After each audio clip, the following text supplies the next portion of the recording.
بسم اللہ الرحمن الرحیم۔ خواتین و حضرات، میری طرف سے آپ کو السلام علیکم۔ آج نومبر کی تاریخ ہے اور دن ہے بروز جمعہ۔ اللہ کرے یہ جمعہ کا دن آپ کی زندگی میں خوشیاں لے کے آئے اور آپ اس دن کو خوب انجوائے کریں۔ تو آج چونکہ آپ لوگوں نے جمعہ کی تیاری بھی کرنی ہے تو 3-4 منٹ میں ہلکی پھلکی موسیقی کی طرح سے 2-3 باتیں کر کے 2-3 منٹ میں اپنی بات کو ختم کر دیتا ہوں۔ میری زندگی میں ایسے دن بھی آگے تھے کہ میں خود بھی حیران ہو گیا تھا، کہ پریشان بھی ہو گیا تھا کہ میری زندگی میں کبھی ایسے دن بھی آ جائیں گے کہ جب مجھے یہ خواہش کرنی پڑ گئی تھی کہ کوئی تو ہو جو میرا ساتھ دے، کوئی ایسا انسان جو میرے ساتھ کھڑا ہو جائے، چاہے وہ رسماً ہی روایتاً ہی کھڑا ہو جائے، ایک رسم ہی پوری کر دے، لیکن ایسا نہیں ہوا، ایسا نہیں ہوا۔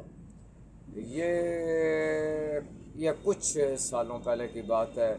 یہ وہی دن تھے کہ جنہوں نے مجھے یہ سکھایا کہ میں کسی طرح اکیلے بھی شان سے کھڑا ہو سکتا ہوں، اور میں اکیلے بڑی شان سے کھڑا رہا، اور میں کبھی گرا نہیں، کبھی جھکا نہیں، اور الحمدللہ یہ وہی انہی مصیبت والے، تکلیف دہ، اذیت والے دنوں نے مجھے زندگی میں جینا سکھایا۔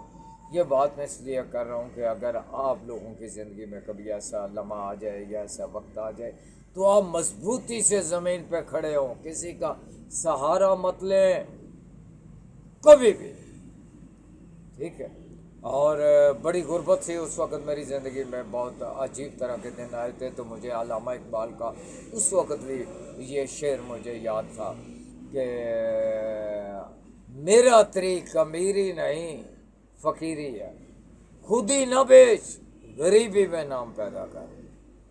تو اسی کے ساتھ ان دنوں مجھے نیلسن منڈیلا بڑی شدت سے یاد آ رہا تھا کہ اس نے بڑی کٹھن زندگی گزاری، تو مجھے اس کا ایک قول اس وقت یاد آ رہا تھا کہ وہ کہہ رہا تھا کہ میرے جب اچھے دن آ گئے ہیں تو میں بڑا کامیاب انسان ہو گیا ہوں، تو اگر آپ مجھے آپ کامیاب انسان نہ سمجھے، اگر میری کامیابی کو جانچنا ہی ہے تو یہ دیکھیں کہ میں کتنی بار گرنے کے بعد اٹھ کے کھڑا خود ہو گیا ہوں۔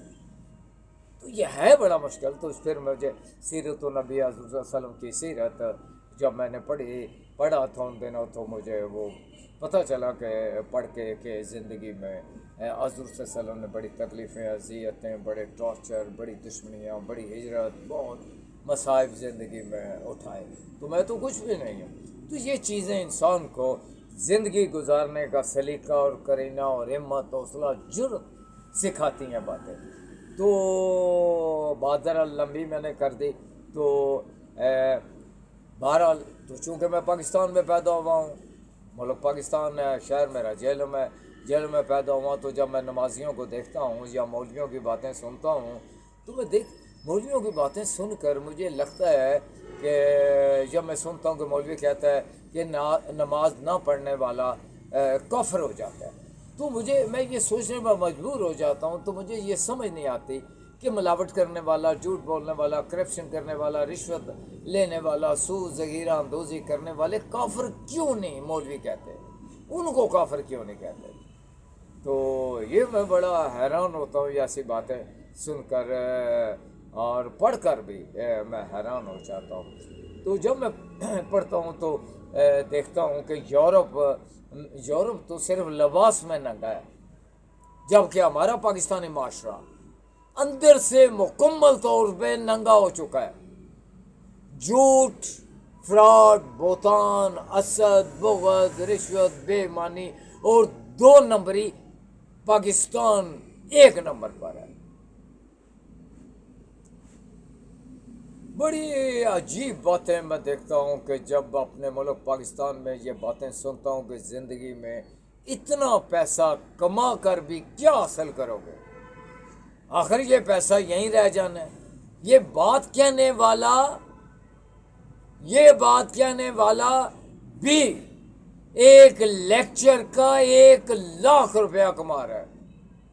یہ عجیب طرح کی باتیں مجھے سننے کو ملتی ہے، عجیب طرح کی. تو بہرحال کلاسیکل اور موسیقی کی طرح یہ ایک دو بات اور کر لیتا ہوں. پہلی بات، عورتیں، پاکستان کی عورتیں اگر تعویذ لینا چھوڑ دیں تو 99% پیر جو ہیں تعویذ دے رہے ہیں. سردیوں میں، ان سردیوں میں گرم انڈے بازاروں میں بیچتے ہوئے آپ کو نظر آئیں. اگر یہ عورتیں تعویذ لینا پیروں سے چھوڑ دیں تو کمال ہے، یہ عورتیں کمال کریں گی. تو اتنی باشعور ہو گئی ہیں تو میرا خیال ہے انہیں اب تعویذ داغا یہ گنڈا یہ چیزیں بند کر دیں، آپ قرآن سے رجوع کریں. تو میرا کہنے کا مقصد ہے کہ یہ ضروری تو نہیں کہ زندگی میں بے سکونی کی وجہ کالا جادو ہی ہو، بلکہ یہ بھی تو ہو سکتا ہے کہ آپ لوگوں کی بے سکونی کی وجہ آپ کے کالے کرتوت ہو. یا آپ غور کریں، سوچ لیں، آپ کو پتہ چل جائے گا، آپ کو پتہ چل جائے گا. تو کہنے کا میرا مقصد یہ ہے کہ اب آخری بات آپ سے کرتا چلوں. لیڈیز کے حوالے سے ایک بات کہنا چاہتا ہوں کہ لیڈیز کو میں یہ کہہ رہا ہوں، خواتین کو بھی میں یہ بات کر رہا ہوں کہ جب تک لیڈیز کو بات کر رہا ہوں کہ جب تک آپ کی میک اپ کی عمر ہے تو آپ میک اپ کر لیا کریں، جتنا مرضی میک اپ کر لیا کریں. کیونکہ یہ آپ کی عمر ہے میک اپ کی، تو آپ بے شک میک اپ کر لیا کریں. کیونکہ اس کے بعد آپ کی چیک اپ کی عمر شروع ہو جائے گی. ڈاکٹروں میں آپ نے چیک اپ ڈاکٹروں کے چکر لگنے شروع ہو جائیں گے. ابھی تو آپ کی عمر جو ہے نا میک اپ کی عمر ہے، اس کے بعد چیک اپ کی عمر شروع ہو جائے گی. یہ سوچنا یہ خواتین کا کام ہے کہ میں یہ بات کر رہا ہوں. تو میرا کہنے کا مقصد ہے کہ آپ اپنی زندگی میں اگر فطرتاً آپ انسانی زندگی گزارنا چاہتے ہیں سکون سے، خوبصورت اور حسین زندگی، تو آپ فطرت کو رجوع کریں. فطرت آپ کو کہتی ہے کہ آپ جھوٹ نہ بولیں. فطرت آپ کو کہتی ہے دھوکہ نہ دیں، فراڈ نہ کریں، ظلم نہ کریں، زیادتی نہ کریں، چکر مکر یہ وہ چھوڑ دیں. تو اگر آپ چھوڑ دیں گے تو آپ کی زندگی میں آسانیاں آ جائیں گی. اگر آسانیاں آ جائیں گی تو آپ دوسرے لوگوں کے لیے آسانیاں پیدا کر کے اللہ کے ہاں جائیں گے. جب اللہ کے ہاں جائیں گے تو انشاءاللہ تعالیٰ آپ سیدھا جنت میں جائیں گے اگر آپ نے اچھے کام کیے. اچھے کام سے مراد نیک آدمی ہوتے ہیں. تو آپ یہ سوچ لیں تو اس دنیا میں بھی آپ خوش رہیں گے اور آخرت میں بھی آپ کی بہترین زندگی گزرے گی. تو اسی طرح آپ یہاں تو زندگی اچھی گزاریں تو انشاءاللہ بعد میں بھی آپ کو اس سے لابھ بہت اچھا ملے گا. تو آپ زندگی میں لوگوں کے لیے آسانیاں ضرور پیدا کیا کریں. ٹھیک ہے، آپ ان کے دکھ سکھ بانٹ لیا کریں. ٹھیک ہے، تو جب دکھ سکھ بانٹیں گے تو یقین کریں کہ آپ کی زندگی میں خوشیوں کی بہار آ جائے گی. جب خوشیاں آئیں گی تو ظاہر ہے آپ کی زندگی میں آسانیاں آ جائیں گی. اور اسی آسانی اور خوشی کے ساتھ ہی آپ سے اجازت چاہتا ہوں. تو کل انشاءاللہ پھر آپ لوگوں سے ملاقات ہوگی. اس وقت تک خدا حافظ.